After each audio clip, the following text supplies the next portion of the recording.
I have heard a lot of my fellow Indians saying, I am a victim of racism and therefore I can't succeed in X. I can't get good grades.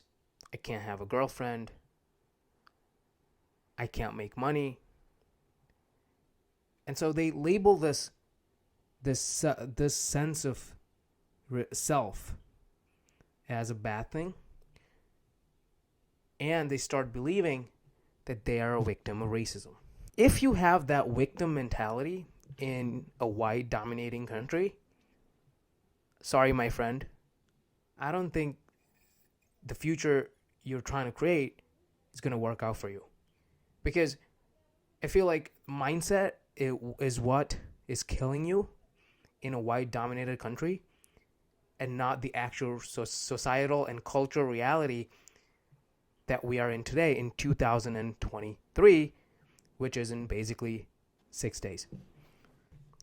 So when I was around 10 years old, I moved to the United States, and I was a victim of racism like many others out there who came to a new country, who came to a white dominated country, and they experienced firsthand of how others, specifically the people of different color, will treat you.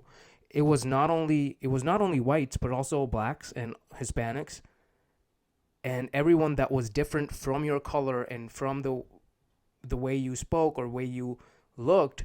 Like, they would be hateful and racist towards you, especially when you're that young, in an age group when you're surrounded by young kids who really don't have any philosophical pursuits, right?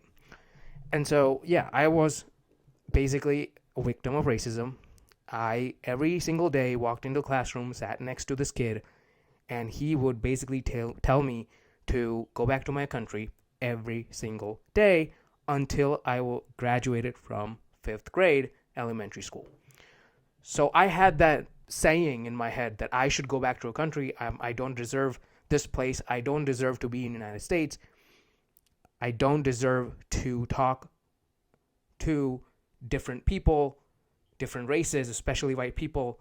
So that carried over to my high school years. In those years of growth that I was really seeking, I really was doing the opposite or experiencing the opposite, because that saying that I'm not deserving of this just because of my color kept running in my head all the time while I was in high school. I remember first 3 years of my high school, I was really socially awkward, just because of how I thought about myself. My sense of worth was zero. I had no self-esteem. The only thing that I did, the only thing that I was good at, was getting good grades, being a huge nerd, coming home from school, no social life, no friends, nothing. So people who have experienced this know that they have this saying in their mind, that belief, that internal self of belief, that you're not worthy, you're not deserving of this reality. And that was the same for me. However, this one experience in my high school changed my entire perception of racism. I remember I was senior in high school, and I went to a religious private school. We had to go to a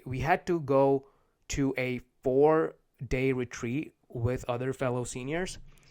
And this retreat was all about social bonding, spirituality, etc. And what I learned in that 4-day period is that was all in my head. That was all in my head. My head was filled with so much negativity about myself that I was socially awkward, unspoken. I would be so socially awkward to a point where I would not even go to lunch. And I remember this exactly. Like, every single day I would go to the computer lab instead and not go to lunch, just because I had this fear that how other people will see me while eating, because of I'm a different color, just because that I'm Indian. But that retreat, the 4-day retreat, changed my entire perception, not only on racism, but also my sense of self-worth. I learned incredible things about the other people that are around me. They were all white. I was the only Indian in that retreat, the only person of color that was other than black. And we had to do all these social bonding, spiritual exercises. They kind of were interested in my story because it was really unique for them. And that day I realized that it was all in my head. In senior year, I started to have friends. And in college, I started to have more friends just because I knew that it was in my head. And I can also guarantee you that a white person who starts living in India will experience the same thing there, because racism is a natural thing. And even with brown people versus brown people, like I remember how us Indians are really racist towards Muslims and Pakistanis and Bangladeshis. Like they are against seeing those people, and it just hurts my head that we talk about us being the victim, and then we are also in turn racist towards Muslims, Pakistanis, Bangladeshis, etc. And also, you know what's interesting? We are also racists. We're racist towards white people. And that's the problem here, that we are so victimizing ourselves, that we are this in so victim mentality that we fail to recognize and assess our own mental state, specifically the state which really makes us racist toward other groups of people. Have you even thought about that? This is the reality of racism, that racism is really true, and you cannot really fight racism. Because it's a natural part of human nature. It's a natural part of human connection and human perception. And do you guys know why racism is really a natural thing when a person of color meets a different person of color? It's evolution. So when back in the day there were tribes, right? One tribe versus the other tribe. Tribe A had to be a little bit racist towards tribe B because tribe A wanted to be together, and tribe B wanted to be together, so they were racist towards tribe A. And so this is how it is. This is all the remnants of evolution in our brain right now, and we are trying to fight it, but it's the world is moving so fast that we don't have time to really fight it. The instinctual stuff that your brain says when you meet a person of color. And so it's really natural. And before ending this video, I would really like to go into the neuroscience of racism, because if we don't talk about these problems in today's society from a scientific perspective, no one would really connect the dots and believe this, or believe what I'm even saying right now, that racism is natural. Whenever you see a person of different color, when whites look at blacks, blacks look at whites, Indians look at whites, whites look at Indians, there's activation in particular brain regions. Now, the brain regions I'm going to talk about today, I'm not going to go into a lot of detail, but these are the 4 brain regions that are really activated when they see a person of color. Now, the first brain region is amygdala. Amygdala is the fear region of the brain. When your brain senses fear, amygdala activates. And why do you think it activates? Because if you see a different person that's not from your tribe, right? If a skin color group is a tribe, then if you see a different person from a different group, amygdala will activate, because that's the fear response. You're getting afraid of that person. Why wouldn't you? It's a natural thing. It's evolutionary backed. And research studies actually have showed amygdala activation is higher in people who view people from different races, right? So if I see a white person, I would have a higher amygdala activation than if I saw a person who is Indian, okay? Because I'm Indian, and if I saw a person that is same color, I would have a lesser amygdala activation compared to a person of different color, for example, white.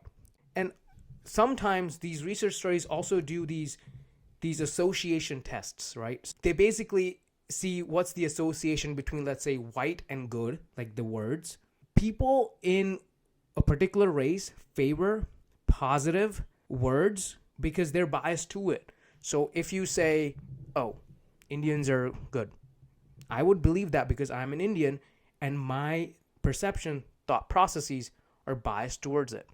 For example, a white person would also feel like white people are good because their perceptions are biased towards that race because they are white. And what is wrong with that? There's nothing wrong with that. It's just those instinctual implicit responses that people have that no one can really fight. And that is basically racism. The next brain region is anterior cingulate cortex. And anterior cingulate cortex assesses your performance when you are interacting with a different human being.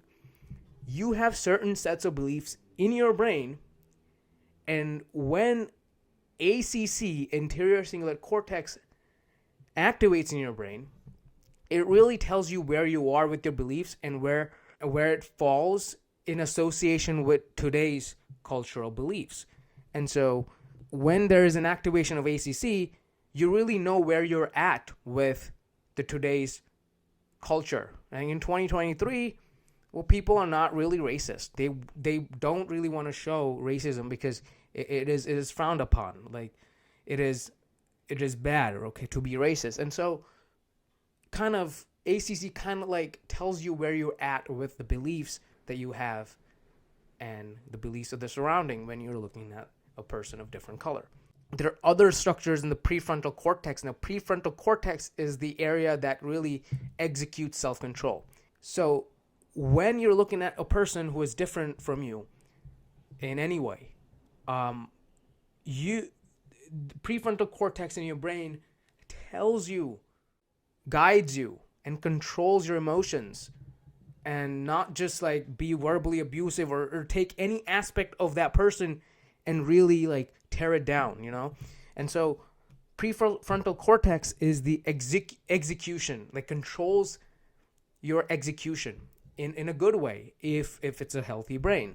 And lastly, we have the fusiform face area, and that recognizes faces in your brain, and that activates when there's a higher activation of that area when you're looking at a person that's the same race of you. And so if I'm looking at an Indian person, right, I could recognize it much better, and therefore I have an activation in my fusiform face area.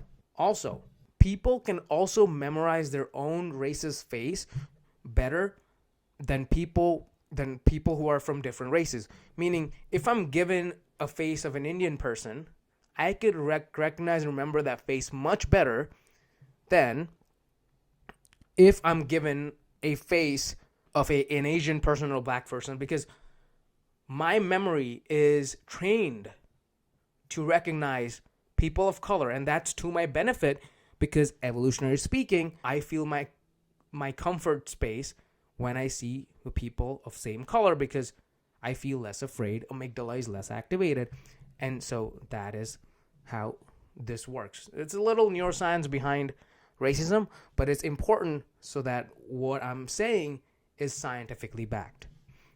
This is also funny, right? It's funny stories too. I feel like, I don't know if you guys feel like the same thing, but I feel like other races have kind of like a similar faces than people of my race, because what I'm biased to believe or biased to observe that my people of an Indian origin have different faces because that's what I'm trained to do.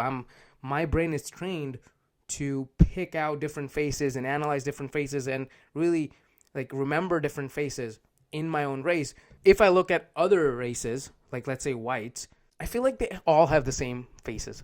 And this is not like to shame yourself, or I'm not really racist. I don't think most people are racist, but like it's your brain acts in a very interesting way, and it's to our benefit. Like if you see a person of different race, your instinctual response in your head will be somewhat of fear, because it's like 1 second response, and 1 second response has to be a fear, because if you wanted to get away from that person 100,000 years ago, that would be to your advantage. However, when your executive controls kick in, when your ACC activates, when your prefrontal cortex activates, that really tells you to calm down and think about this situation, because the cortical structures in our brain, they really ground us. Amygdala is like a limbic structure, and it's like a animalistic structure. It will be activated implicitly or basically unintentionally, okay? And so what I'm trying to get at is like, I feel like we don't have to really worry about racism and take things lightly for people who think they are a victim of racism. And that will not be that mindset, that I'm a victim of racism, and you just keep thinking about that mindset, and having that mindset will really destroy you for your future goals and career and your ability to make money, etc. And so I hope this was really helpful, and I hope I convince people that racism is really a natural thing. But the problem is the people get into their heads too much and destroy themselves. And so thank you for watching. Catch you in the next one.